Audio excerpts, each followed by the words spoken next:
합의하자고 피해자한테 연락하면 피해자는 당장 그거 물어볼 거예요. 좋습니다. 합의금으로 얼마 정도 생각하셨나요? 이거 먼저 물어볼 거기 때문에 거기다 대고 우리가 피해자한테 저는 적을수록 좋죠. 한번 먼저 말씀해 주시죠. 이럴 수는 없지 않습니까?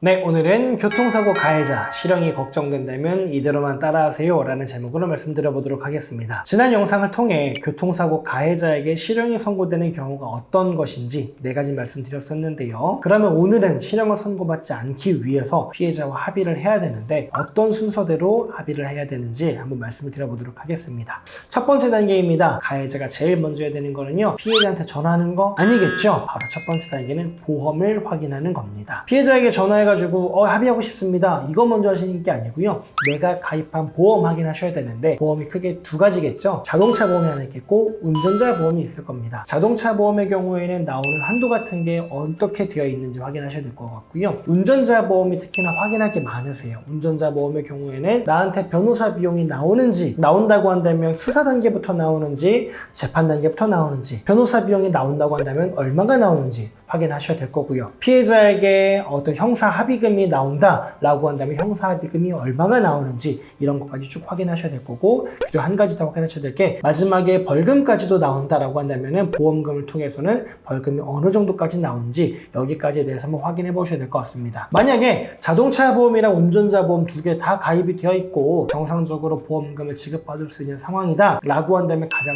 좋은 상황이고요. 이렇게 되면 사실 합의가 될 가능성이 아주 높거든요. 그러면은 사실은 실형받을 가능성이 많이 낮아진다라고 보시면 됩니다. 반대로 음주운전, 무면허 운전, 도주 이런 것들 때문에 운전자 보험은 고사하고 자동차 보험 역시도 적용이 안 된다라고 하면은 정말 최악의 경우다라고 보시면 됩니다. 이런 경우에는요, 반드시 곧바로 변호사 선임하셔야 됩니다. 두 번째는요, 사고 경위를 파악하고 과실 비율을 분석하는 겁니다. 사고 경위에 따라서요, 가해자와 피해자의 과실 비율이 결정되고 그 과실 비율에 따라서요, 손해배상 액수는 물론이고 형사 합의금도 달라질 수 있습니다. 물론 이게 운전자 보험에 가입을 했다라고 한다면 조금 약간 그 필요성이 덜할 수 있는데 어쨌든 운전자 보험에 가입되어 있다 하더라도요, 이런 것들을 분석을 하시는 게 좋습니다. 그렇기 때문에 사고 경위를 파악하고 그에 따른 과실 비율을 분석하는 거, 이게 바로 두 번째로 하실 일이죠. 다음 세 번째입니다. 세 번째는 합의의 마지노선을 정하는 겁니다. 내가 지금 상대방한테 지급할 수 있는 합의금의 최대액이 얼마일까? 이 마지노선을 정하는 건데요. 피해자가 원하는 대로 합의금을 전부 지급하고 합의를 한다. 이게 물론 가장 이상적이겠지만 그렇지 못한 경우가 대부분입니다. 그렇기 때문에 합의 절차에 돌입하기 전에 나는 이 정도 금액까지는 내가 합의금을 지급하겠다. 그것을 내가 합의금을 마련할 때 보험을 통해서 얼마가 나오고 내가 현재 개인적으로 지급할 수 있는 여력이 어느 정도 되니까 이 둘을 합하면 어느 정도가 되겠다라는 이 마지노선을 정하고 가셔야 됩니다. 왜냐면요, 합의하자고 피해자한테 연락하면 피해자는 당장 그거 물어볼 거예요. 좋습니다. 합의금으로 얼마 정도 생각하셨나요? 이거 먼저 물어볼 거기 때문에 거기다 대고 우리가 피해자한테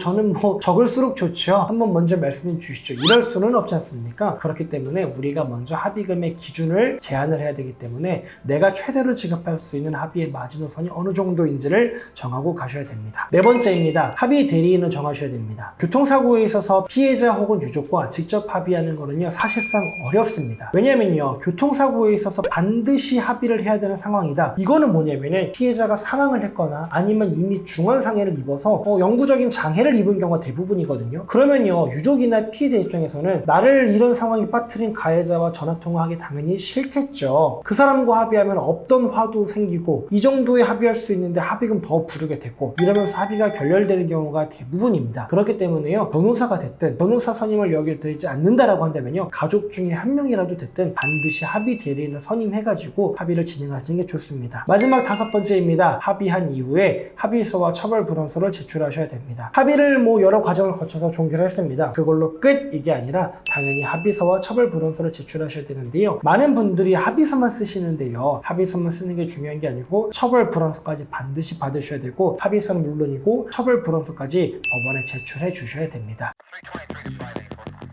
네, 오늘은 교통사고로 인해서 실형이 선고될 것 같을 때 어떻게 해야 되나? 당연히 피해자와 합의를 해야 되죠. 피해자와 합의할 때 어떤 단계를 해야 되나? 5가지 단계 말씀드렸습니다. 첫 번째, 보험 확인. 두 번째, 사고 경위 파악하고 과실 비율 분석하는 거. 세 번째, 합의의 마지노선 정하는 거. 네 번째, 합의 대리인 정하는 거. 다섯 번째, 합의한 다음에 합의서와 처벌불항서 제출하는 거. 이렇게 말씀을 드렸습니다. 이렇게 말씀드렸는데 이게 궁금하실 거예요. 내가 교통사고로 인해서 실형이 예상이 돼요. 근데 피해자가 합의를 절대 안 하겠대요. 그러면 나는 그냥 구속되고 실형 받아야 될까? 이게 궁금하실 텐데요. 이런 경우에는 어떻게 대응하면 되는지 다음 영상에서 또 이어서 살펴보도록 하겠습니다. 고맙습니다.